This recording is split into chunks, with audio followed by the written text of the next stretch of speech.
And he came to Clement Stone to ask him if he could get some referrals, some leads. And so Clement Stone said, yes, I'll give you some names of some top referrals. These are people who are all interested in buying life insurance or buying even more life insurance. I'll be right back. So he went into his office, and he had his secretary type up a list of names, addresses, and phone numbers. So this salesman, young salesman, went out, and he called on these people, and he was positive and enthusiastic, and he made about 4 or 5 sales, and the others, had to think about it. We're not ready to make a decision right now. So we went back to Clement Stone. He said, those leads were fantastic. Thank you so much. Can I have some more? He said, sure. He said, wonderful. He said, here, as a matter of fact, I'll get you my lead book, and you can write down the names, addresses, and phone numbers yourself. And so he went and he got the telephone book. For the Chicago phone book, he said, this is where I got the names in the first place. You can have as many as you like. Now, what happened was, the gentleman believed that these were leads given to him by one of the top business people in the country. He was worth $800 million at the time. And so he said, W. Clement Stone told me to call on you. Oh, that's great. Anyway, his expectation was that these people would buy. There's another great story of this fellow who's running a company in New York, and the company's on the verge of bankruptcy, about to collapse, and he's really in despair. He doesn't know what to do. He's going to lose his home. He's going to lose everything.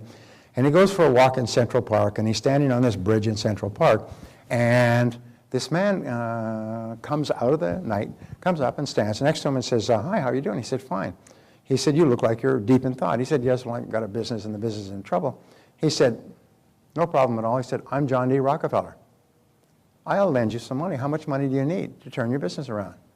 He said, well, probably $200,000 or $300,000. I'll give you $500,000. Pulls out a checkbook. He writes that check right there and gives him a check for $500,000, John D. Rockefeller. He said, there you go. He said, meet me back here in this place a year from now, and you can pay me back. Really? I mean, wow. He said, good luck. And he walked off into the night. Well, this is like an answer to a prayer. He couldn't believe it. He took this check back, went back to his office, and he's sitting there. This is a true story, too. Although I can't verify it. Anyway, he takes this check back, and he sits there, and he looks at this check, and he said, wait a minute. He said, my business isn't going down the drain. He said, I don't have to cash this check right yet. What I'll do is I'll put it in my safe. But if ever I need it, I've got this check. It's valid for a year. And he went back and he turned around to his business. He had $500,000 in his safe. And he went back in and he made revisions and changes and he upgraded his sales and marketing. And he became more aggressive and introduced new products and services. And his business grew and it turned around. And this business grew and he became prosperous again. He never even had to cash the check. And 1 year passes. And he goes back to the park. He's got the check. And he's standing on the bridge. It's about 7 o'clock in the evening. And he's waiting. And after he'd been there about 10 or 15 minutes, this man comes walking quickly out of the dark, comes up, and he said, there you are again. How did everything work out? And he said, well, I'm happy to say I was able to change my business. Here's the check back. I never had to cash it. He said, well, thank you very much. It's really great. And he said, I'm so happy to hear about your success. And then this nurse comes running out of the bush saying, Mr. Hawkins, you come back here. And she comes running up and grabs him by the arm, and she said, I hope he's not been bothering you. He's escaped from the asylum over and over again, and we always have to go out in Central Park and find him. Now, you come back with me, Mr. Hawkins, and led him back to the asylum where he had run away. My point was because he believed that this was a check from John D. Rockefeller, it transformed his life. Not that it was, but because he believed it, his expectations were that at any time he could cash this check. And it totally transformed his attitude toward his business and his business results. Now, the wonderful thing about our expectations is that you can manufacture your own. You can manufacture your own. You can expect great things to happen. So whatever you expect with confidence becomes your own self-fulfilling prophecy. If you absolutely expect, we'll talk later about this, but the greatest of all attitudes, the catalyst that causes your potential to unlock, almost like a chemical catalyst that causes an explosive effect, is confident expectations. An attitude of confident expectations transforms your attitude towards your world. If you confidently expect that people will buy and confidently expect that products will sell and confidently expect that if everything fails, you'll learn a valuable lesson that you'll use to be more successful next time, if you always expect something good, you'll never be disappointed.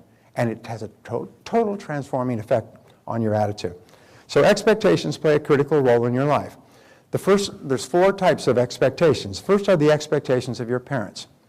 And it's the most amazing thing. I was reading a story yesterday about a fellow whose mother was alcoholic, father was gone, mother was alcoholic, and she was a mean drunk. And she would always tell him, you're worthless and you'll never amount to anything. You're worthless. About 3 or 4 children. She told them all that. You're all worthless and you'll never amount to anything. And so many people, many parents have made the mistake of criticizing their children too much when they were growing up, and their children develop a feeling that they're not really very good. And so they set low standards for themselves and achieve them. The worst of all, they say, is to set low standards for yourself and be successful. So the expectations of your parents have an inordinate impact on the person you become as an adult. And so you have to look back and realize that many parents were raised by parents with negative expectations. And in the Bible it says the sins of the fathers are visited on the children. So what your parents, grandparents did to them, they will often have inflicted on you. And you'll often grow up not really feeling that you have great potential. Your parents will have expressed the thought that they didn't really expect you to do that well. You get poor grades, well, what can you expect? You're not that smart. And you're never on time. And you never fulfill your promises. And you probably won't do that well in life. And isn't it amazing the power of negative expectations expressed by our parents when we were young, the power that that has on us as an adult. It's sort of like a sea anchor that's pulling us back, and we're struggling hard on the outside to be successful, but deep down inside, we are still fighting with those negative expectations. The other place is the expectations of your boss. You'll find that people who work under high expectations bosses who really have confidence in their staff, perform at a vastly higher level. I remember when I was in real estate, there was an office, and this office was run by this manager who was just dynamite. Positive, cheerful, happy, upbeat, and he only hired people that were of the same caliber. He wouldn't let anybody be there. You had people lined up to join this office, even though they're working on straight commission. And he would interview them, he would spend some time with them, he'd have them meet the other people, they do a thumbs up or a thumbs down. Eventually, he had an office full of really high chargers. They're just positive, happy people, a lot of laughter. And that office, the people in that office made 3 times as much on average as the real estate people in any other office, booms or busts. During the busts, they were the most financially successful real estate agents in the market. And so people who had been struggling in one office with negative or indifferent bosses or demanding bosses or complaining or criticizing bosses, they go and they work in this place and their income would triple within a year because they're under the influence of a positive expectations boss. Now here's one of the great rules in life, which we'll come back to over and over, is that people don't change. I get this question, how can I get my wife to change, my husband to change, my boss to change, my friend to change? People don't change. In fact, the psychological studies show that people under pressure become even more so, but they don't change. And people say, well, how come you're giving a seminar if you say that people can't change? I'm saying that it's like how many psychiatrists does it take to change a light bulb? Well, the answer is only one, but the light bulb has to really want to change. And it's the same thing. Most people don't want to change. They've taken their whole lives to become the person they are, and they don't really have any desire to change. As a matter of fact, most people feel that in some degree they are superior to all other human beings. Everybody does. It's okay. I know. And so therefore, why would they change if they're already superior? And if somebody thinks that they should change, well, they're definitely superior to that person, because that person is obviously an inferior person if they would even suggest that someone as good as me change. Are you with me so far? This is called rationalizing, which we call rational lies. We tell rational lies. My friend John Asser talks about that. And so the expectations of your boss, and the rule is, if you're working with a negative expectations boss, go somewhere else. Because he or she will never change, and you'll never fulfill your potential under a negative expectations boss. Another is the expectations you have of others. The expectations you have of your children and your spouse, you'll find that in great relationships, each spouse expects the other to do really well and to be really successful and be really happy. The expectations you have of your children all the time they're growing up, the expectations you have of your staff. So expectations are really, really good. Barbara and I went to a restaurant some years ago, and the hostess was a really persnickety, negative, rude. How she got to be hostess? You know, the old saying, when you first meet this kind of a person, you don't like them, but after you get to know them, you hate their guts. Well, this is the kind of woman that after about 2 or 3 minutes of standing there, you wanted to punch her in the face, and hard, you know. Anyway, So this is a first-class restaurant. I'm working for the owner of the restaurant, who owns 200 companies, and he owns several restaurants. And so we come there, we have reservations, and she said, well, just a minute. And all right, fine. All right, come with me. She grabs them, and she pranced. Remember that, Barbara? The funny look. She pranced like a schoolmarm. And she takes us to a table, which is, they always take you to the worst table in the restaurant. This table is in the main traffic near the kitchen and the bathrooms. And I knew this was going to happen. This happens everywhere. We'll talk about this later. So I said, well, I'd much prefer that table over there, which was a quieter, private table. She said, that table's no good. I said, what's wrong? The waiter for that table is Henry, and he's no good. He's the worst waiter. You wouldn't be happy there. Sit here. And then they pull out the chair, and they shake the chair. As power of suggestion, shake the chair to get you to sit down. They put down the menus at your places and shake the chair. No, I think we'll take Henry's table. And just walked over there and sat down. She comes over, she puts the menus down, and she's nasty as can be and walks away. Well, about 2 or 3 minutes later, the waiter comes up. And I said, he said, hello, how are you? And I said, fine. I said, is your name Henry? And he said, well, yes. I said, oh, thank God, Barbara, we got Henry. And he said, what? And I said, I had some friends who were here the other night. They said, you're the best restaurant in this city. You're the best waiter in this city. And if we could come to this restaurant, if we can get a table for Henry, we're going to have a great evening. He said, who said that? He's just some friends of ours. It doesn't really matter, but we're so glad that we've got you as our waiter. And he said, really? Now, here's a tough question. What kind of service do you think we got for the rest of the evening? It was great service. Henry was there all the time. You wanted a little bit of salt and a little bit of salt. You wanted wine, you wanted this. I mean, Henry was fabulous, and he was smiling, and he was happy, and he was treating all of his customers well, and we tipped him. And when we walked out, we looked at her and we said, that Henry's the best waiter in this whole damn restaurant. Thank you very much. Don't. You know, Barbara's kept me off of assault charges for years. Because why? It's because they set up a positive field of expectations. And you can do that because people tend to rise to the expectations imposed on them by others or fall to the expectations. So always express positive expectations. Even if in your heart you have a lot of doubts, always be positive on the outside. And the expectations you have of others, so the rule is the expectations you have of yourself. Now, these are the expectations that can override all other expectations in your life. There are people who've come from negative backgrounds and child raisings. They've been in negative marriages with complaining spouses. They've had difficult people around them, but their expectations for themselves never wavered.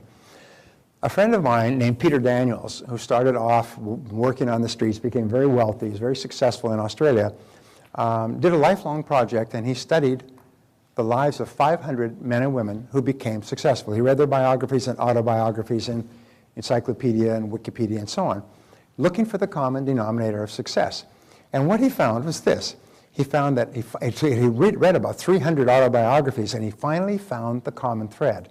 The common thread was every one of those people always believed in themselves. They always believed that they were going to be a big success in life. They always expected to do well. They said when Winnie Churchill was asked about Winston Churchill, even though he was washed up at the age of 66, and a secondary player in his party and had been laughed at for years when World War II started, they said that one thing Winston Churchill never lacked was an absolute confidence in Winston Churchill. He absolutely expected that he would be the right person at the right time, at the right place when history called on him. Patton had the same thing. He knew that he would be the right person. He said in these 500 biographies and autobiographies, every one of those people expected to be a big success. Now here's an interesting exercise. Imagine that you could go down to the computer store and you could buy a mental program and you could put it into your mental computer, and it would then become part of your continuing operating system. If you could buy any belief at all to put into your mental system, what would be the best belief for you to buy? And the answer is the belief that you are going to be a big success in life. That no matter what happens, everything is going to conspire together to make you a great success. And if you absolutely believe that and absolutely expect that everything is going to help you, that will become your reality. The reason why we do not achieve greatly is we hold ourselves back by our own beliefs. We wonder if it's possible. We over-exaggerate negative events. we catastrophize and we blow them out of proportion as opposed to looking at them and seeing them as just ideas, stepping stones to success. So we say always expect the best. And remember that your expectations are totally under your own control. Now, here's an exercise for you. Da-da-da. Wait a minute. Oh, okay, jeez. I'm so okay. Repeat throughout the day these words. I believe that something wonderful is going to happen to me today. Now say that to yourself. Say it quietly to yourself. I believe that something wonderful is going to happen to me today. Now say it aloud. Say it. I believe there's something wonderful is going to happen to me today. Now every single morning when you get up and say that, something wonderful is going to happen to you that day. It's the most amazing damn thing. You go into a restaurant and you say, I believe something wonderful is going to happen in this restaurant. I believe something wonderful is going to happen to me today. And it's the most astonishing thing. If you forget to say it, your life will be okay. But if you remember to say it with confidence, you set up a force field of positive expectations and something wonderful happens to you.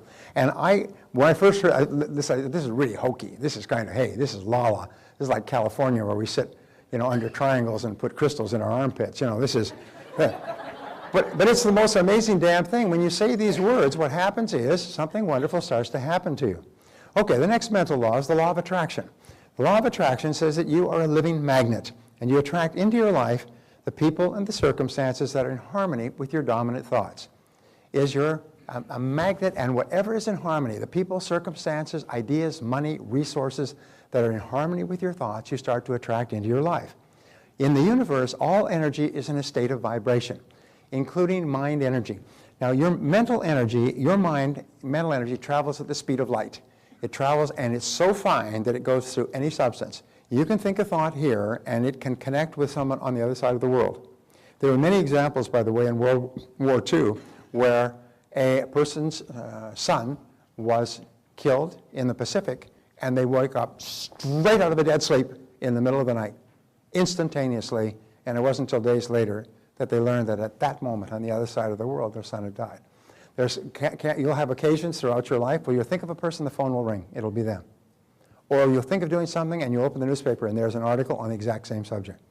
One of the things I wanted to talk about was self-made millionaires. You open the newspaper this morning, there's the most current figures on self-made millionaires from 2001, 2011. So I can come down and share it with you. So your mind is incredibly powerful, but it is a neutral law. If you think negative thoughts, you'll attract negative things into your life as well. Now this law of attraction, this is the basis of The Secret and all those things. The problem with the book The Secret and the movie and everything else is that it doesn't mention the word work. Which is why it's a wonderful thing. People read The Secret and say, oh, all I have to do is think happy thoughts and I'll be rich and happy. No, that ain't it. That's like as Shalene can tell you, watching and if somebody exercising on television, all I have to do is watch these people exercising and I'll be thin and fit. No, baby, you're going to get off your you-know-what and get on it. So this explains these laws. It explains the law of vibration, which says that all things vibrate outward. So thoughts vibrate outwardly from you. And the more emotion attached to a thought, the greater is the intensity of the vibration. The more emotion you have.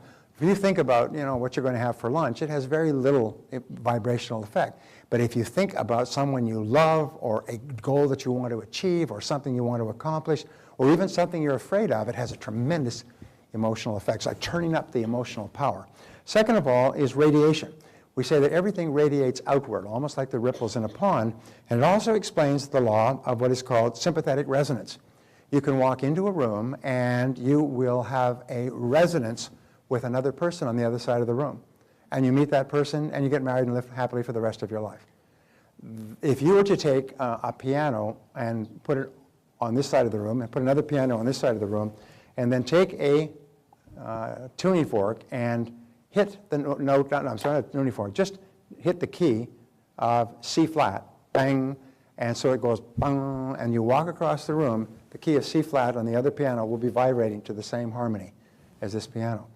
You and I have this experience of sympathetic resonance where we resonate with other people, we resonate with ideas, we resonate with conversations, we resonate with subjects that we like to study and learn about. We have this all the time, and that is the law of attraction. It means that something within you is resonating within something outside of you. If you want to be really successful and you see successful people and you start to resonate with their accomplishments, you start to become more like them. Now, here's an important point that people don't realize. This also explains what is called the law of repulsion. Now, the law of repulsion says that if you hold a negative thought, you repel anything associated with that thought out of your life. So many people are brought up to look down on those who are successful, to criticize successful people. This is fatal, because if you criticize successful people, even in your heart, it drives success out of your life. It guarantees that you'll never accomplish anything with your life. You'll always be miserable and unsuccessful. If you criticize wealthy people, they'll never be wealthy. And so therefore, it's so important for you to admire people who are enjoying the success that you desire, is to admire them and look up to them, and don't look for chinks in their armor or flaws in their life or behavior. Instead, look at the things that they do right and say, that I could do that. Read their books, read stories about them, and admire successful, happy people. If you admire successful, happy people, you create this sympathetic resonance, and you begin to attract into your life people and circumstances and ideas that will enable you to be like one of those people. When people criticize other successful people, it has no effect on the successful people. It doesn't hurt them at all. They don't even know, and they don't care. But it destroys the criticizer's chances for success. They're shooting themselves in their own foot, blam, and admiring their own marksmanship. Geez, I'm a good shot. One of the characteristics of poor people is they look down on rich people. Do you know that people on welfare actually feel that people who work are suckers? And it's the most amazing thing. When you interview them, they're not grateful for welfare. They resent the welfare, but they look at the people who work and have to pay taxes to enjoy the welfare. They look at them as suckers. These are suckers. I don't work. I stay at home, watch television, drink, snort, whatever I do. And these suckers got to go to work every day, isn't that? And they actually look down on their benefactors. Now, what is the chance of them ever having any success in life? In the zero range? It's probably nothing. They'll never be successful, and they'll never understand that their own mentality is what drives out all possibility of success from their lives. So always admire success, and always want for others what you want for yourself. If you want to be a big success and you see somebody successful, say, that's great, congratulations, that's wonderful, because if you can get it, I can get it. Abraham Lincoln once said that some are rich as proof that others can be rich as well. And so what we do is we look up to successful people. Now, the law of correspondence, this is my favorite, I love this law, says, as within, so without. And this brings us to my favorite ratio. And my favorite ratio is this, the 1-to-1 ratio. And basically what it says is what is going on in your outer world corresponds to what is going on in your inner world. As within, so without. One of the greatest of all spiritual principles. What's going on inside corresponds on the outside. We say your outer world is a mirror that reflects what is going on in your inner world. We say wherever you look, there you are. What you see is your own self, your own thoughts reflected back to you. And the places that you see this, most of all, you see it in your relationships. Is the person you are on the inside is perfectly reflected by your relationships. You see it in your financial situation.